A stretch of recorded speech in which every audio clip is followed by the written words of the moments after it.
Hello, I welcome you all to this wonderful lesson where we are going to talk about factorization of quadratic expressions.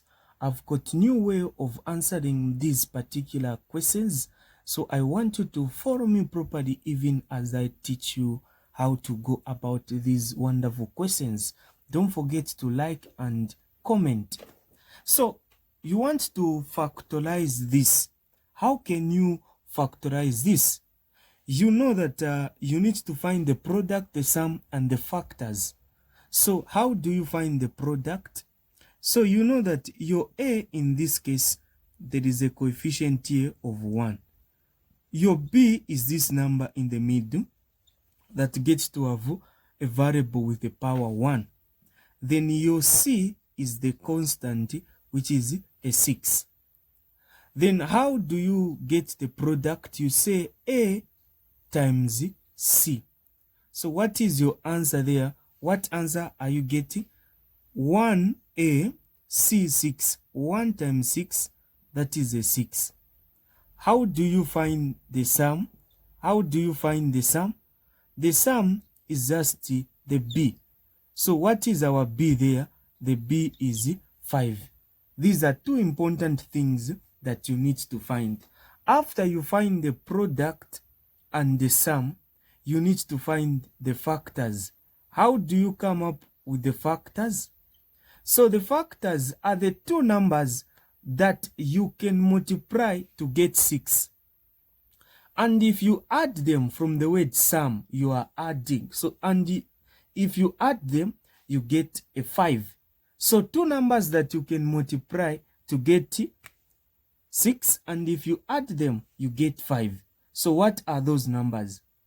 I know this is a challenging part to a lot of candidates, but the easiest way is to look for all the numbers that you can list down that when you multiply them, you need to get a 6.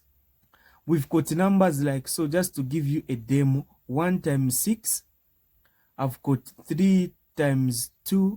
These numbers will give me a 6 if I multiply them. So you know that no matter how you can add these or change numbers, you cannot, if you add these or if you change numbers, so the competition is just on these two.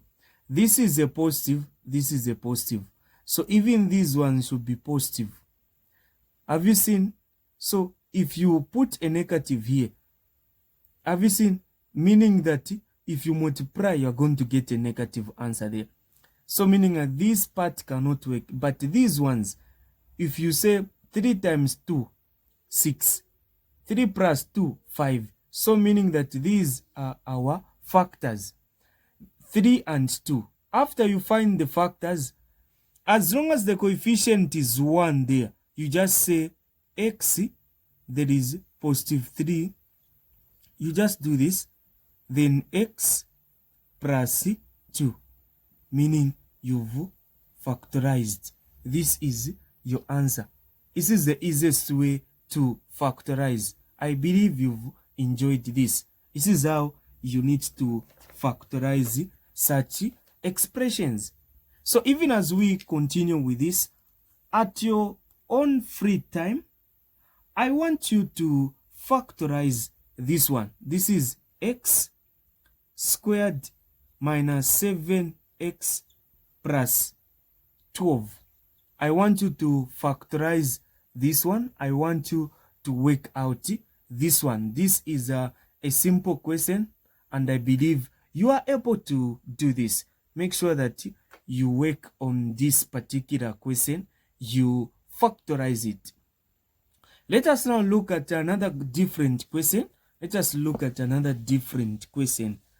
So the different question that I want us to look at is this one, which is 3x squared minus x minus 4.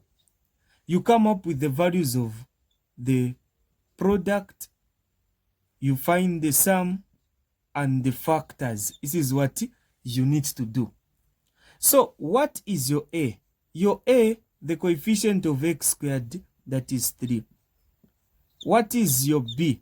the coefficient of x there, -1. There is a 1 there, so -1. You say -1. Then, and your c, which is a constant, is -10. So I'm just from telling you that the way we get to find the product, you multiply a times c. So a times c, what is 3 times -10? You get -30. Sum, you get the b, which is -1. So what are the two numbers that you can multiply to get -30? And if you add them, you get -1. So you need to think of the numbers that you know, such that if you multiply them, you get a 30. Let's start with a 30. I'm teaching you how to handle this, how to go about this. So we've got 15 and 2. I've got 6, 5. The numbers that you know, I've got 10, 3. I've got, if I multiply them, I get a 30. I think these are the numbers. I don't know if you still know some. So you check now, you go to the sum. Is it possible that even if you change the signs, you can add these two to get a -1? The difference is too big, so these can't work out. I go to this one, 10 and 3. If I put a negative here or a negative there, am I able to get a -1? No, even these can't work out. But here, if I put a negative here, I'm able to get a -1.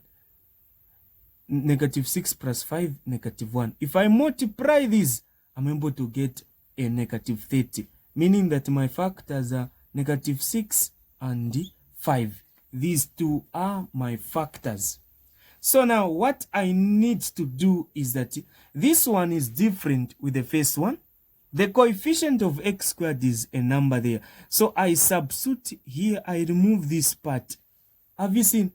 I'm going to have 3x squared. I've got -10. I've removed this middle part. I put this. There is x, so even this will contain x. So I'll say -6x plus 5x like this. Have you seen? So -10 here. Let me just put it -10 like this. So I group them into 2 like this. Then I factorize them. This is what you need to do. Which number can go into 3 and 6? It is 3. Which variable is common? X. I do this. Here I'm going to have x, such that if I multiply 3x times x, I go back to 3x squared minus 3 times 3 into 6, that is 2. X into x, 1. So I cross. I say plus. Which number can go into 5 and 10? It is 5. There is a letter there. No. I maintain like this. So what I need to do here is that 5 into 5x, it is x. There is minus there. 5 into 10, it is 2. Like this. So if you check this, the way I've written this part and this part are the same. So meaning that this is correctly done. I just pick one, x minus 2, like this. Then I have 3x plus 5. I do this. 3x plus 5. I do this. Meaning that this is my answer. This is what I'm supposed to do. So this is what you are supposed to do. If you have time, I want you to try out this. This is your practice question. You try out this one, which is 6x squared minus x minus 2. Try out this question. And if you are looking for tuitions, you can contact me on my number. This is my number. We offer online and physical tuitions. Thank you so much. Don't forget to like, share, and comment.